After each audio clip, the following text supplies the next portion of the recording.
Prohore dukurio goe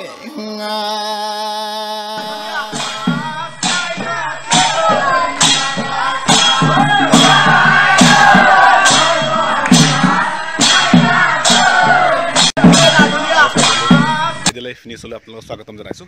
আমি মেডি life নিউজৰ জৰিয়তে আমি ধৰ্ম বিষয় তত্ত্ব এষ্ট্ৰলজি এই ধৰণৰ বিষয় আমি ভিডিঅ' প্ৰস্তুত কৰোঁ আজি আমি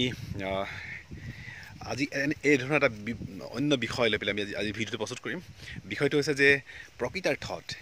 আত্মাক আমন্ত্ৰণ কৰিব পাৰি নে নোৱাৰি বা আত্মা সক্ৰিয় হৈ থাকে নাথাকে বা আত্মাৰ অস্তিত্ব কি এই বিষয়ে আপুনি আমন্ত্ৰণ কৰিব পাৰে নেকি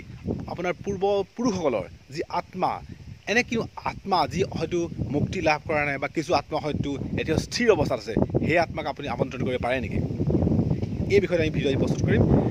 এই ভিডিঅ'টোত আমি এই বিষয়টো উল্লেখ কৰিব বিচাৰিম যে এনে কিছু অসমত জাতি বা লোক পৰম্পৰা আছে যিসকল লোকে নিজৰ ভৱিষ্যতটো সুৰক্ষিত কৰিবৰ কাৰণে নিজৰ জীৱনটো সুন্দৰকৈ যাপন কৰিবৰ কাৰণে এই ধৰণে আত্মা বা তেওঁলোকৰ পূৰ্বপুৰুষসকলক নিমন্ত্ৰণ জনায় আৰু সেই পূৰ্বপুৰুষসকলে তেওঁলোকৰ আত্মাই আহি আমাক সঠিক দিশ প্ৰদান কৰে আমাক শুদ্ধ কৰ্ম কৰাৰ এটা সঠিক দিশত লৈ যায় বুলি এটা বিশ্বাস আছে বিভিন্ন অঞ্চলত আমি দেওধনী নৃত্যৰ মাধ্যমতে হওক বা পূজা পাতলৰ মাধ্যমতে হওক এক আত্মাক নিমন্ত্ৰণ জনোৱা যায় আৰু আমাৰ ভৱিষ্যতৰ সুখ দুখ বিভিন্ন কৰ্মৰাজি কি ধৰণে কৰা যাব সেই বিষয়ে আমি আলোচনা কৰা যায় সেই বিষয়ত তেওঁৰ পৰা সঠিক দিশ বা পৰামৰ্শ লোৱা যায় খুব অন্ধবিশ্বাসী যেন লাগিলেও এতিয়াও সেই পৰম্পৰা সেই ধৰণৰ বিভিন্ন কাৰ্য প্ৰচলিত হৈ আছে দেউৰী লোকসকলেও বিহুৰ সময়ত তেওঁলোকৰ পূৰ্বপুৰুষসকলক তেওঁলোকে আমন্ত্ৰণ জনায়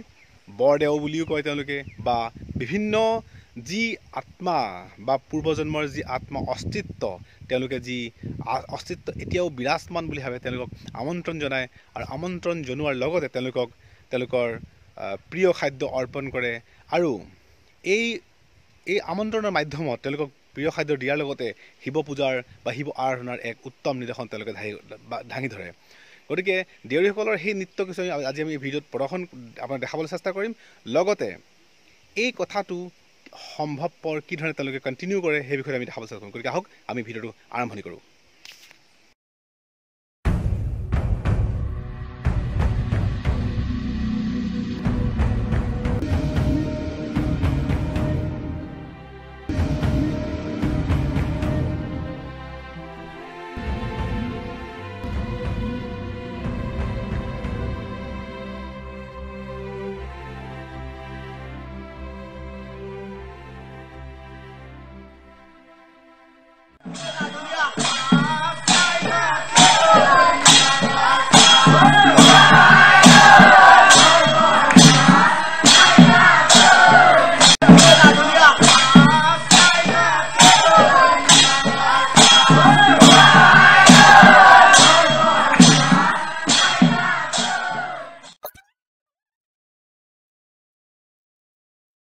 আমাৰ মানে দেউৰীবিলাকে এই কিন্তু মন্দিৰত আমাৰ সেৱা পূজা নকৰাকৈ আমাৰ গাঁৱত কেতিয়াও বিহু নকৰে পহিলা হ'ল আমাৰ মন্দিৰত সেৱা তাৰ পাছতে আমাৰ গাঁৱত বিহু তাৰ পাছতেহে আকৌ মন্দিৰত বিহু হৈয়েই আমাৰ আকৌ বিহুখন নদীত উৰুৱা হয় এইমতে আমাৰ পৰম্পৰা যিবিলাক আজা ককাসকলে কৰি গৈছে আমিও উঠি অহাবিলাকো যি পাৰিছোঁ গোটেইবিলাক নোৱাৰিলেও তথাপিতো আমি পুৰণি যিটো সংস্কৃতি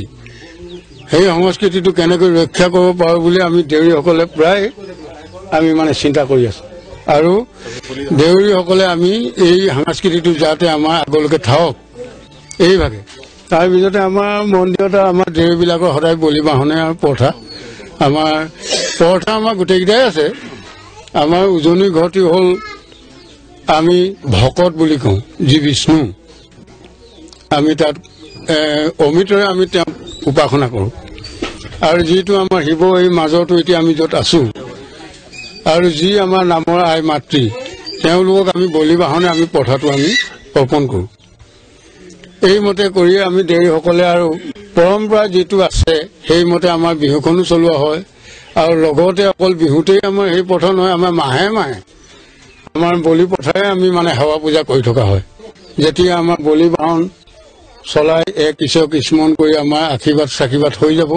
হৈ যোৱাৰ পাছতে ডেকা ডুমুৱা বুঢ়া বুঢ়ী সকলোৱে আমাৰ মন্দিৰত বা ঘৰত গাঁৱত বিহু কৰিব পাৰে দেউৰীসকলৰ অতীজৰ পৰাই এই যে তেওঁলোকৰ পূৰ্বপুৰুষসকলক আমন্ত্ৰণ কৰা প্ৰক্ৰিয়া পন্থাটো আছে। তেওঁলোকে তাক বুঢ়াদেউ বা তেওঁলোকৰ অতীজৰ পূৰ্বপুৰুষসকলক এই ধৰণে বিভিন্ন নামাকৰণ কৰে।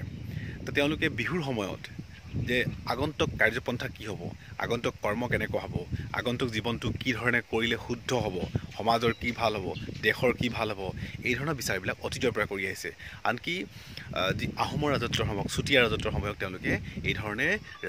ৰাজকাৰ্য পৰিচালনাত তেওঁলোকে সহায় কৰে। আৰু তেওঁলোকে এই বুলি বিশ্বাস কৰে তেওঁলোকৰ পূৰ্বপুৰুষ বা তেওঁলোকৰ যি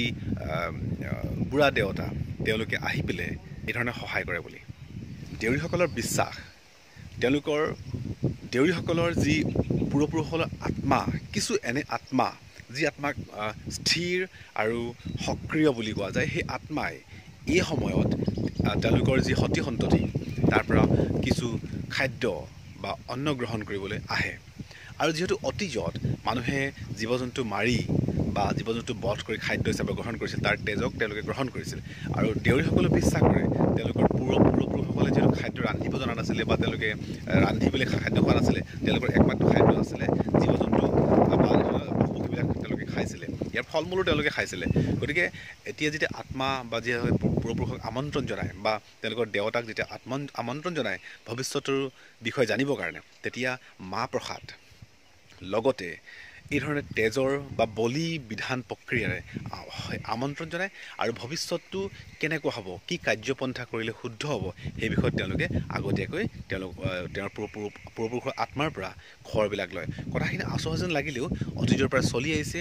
আহোম ৰাজত্ব হওক, চুতীয়া ৰাজত্ব হওক, এই কথা তেওঁলোকে বিশ্বাস কৰিছিলে আৰু তেওঁলোকে দেউৰী পুৰোহিতসকলক আমন্ত্ৰণ জনাইছিলে আৰু প্ৰতি বছৰে তাৰ কাৰণে পূজা দিছিলে। আৰু ৰাজকাৰ্যত কি কৰিলে শুদ্ধ হ'ব, কি বছৰটোত কি কাৰ্যত গুৰুত্ব দিব লাগিব, কোন ব্যৱসায় বাণিজ্যত গুৰুত্ব দিব লাগিব, সেই বিষয়ত দেউৰীসকলৰ যি পূৰ্বপুৰুষৰ আত্মাই আহি পেলাই জ্ঞান দিছিলে দেউৰীসকলক, নিজৰ সতি সন্তীক, আৰু সতি সন্তীয়ে সমাজত বিয়পাই দিছিলে, সমাজৰ বিভিন্ন মানুহক জনাইছিলে। এই ধৰণে বিশ্বাস আছে আৰু সেই পন্থা এতিয়াও চলি আহিছে। আৰু দেউৰীসকল এতিয়াও আত্মাক নিমন্ত্ৰণ কৰাৰ, অৰ্থাৎ যি পূৰ্বপুৰুষৰ আত্মাক কেনেকৈ মাতিব লাগে, কি মন্ত্ৰ আছে, সেই বিষয়ে তেওঁলোকে বিস্তৃত বিৱৰণ নিদিলেও কিন্তু তেওঁলোকে আত্মাক নিমন্ত্ৰণ কৰিব জানে আৰু তাৰ মাধ্যমত তেওঁলোকে সমাজখন সুন্দৰকৈ চলায়, তেওঁলোকৰ ভৱিষ্যতটো সুন্দৰকৈ চলায়, এইবুলি তেওঁলোকে দৃঢ়ভাৱে তেওঁলোকে কয়।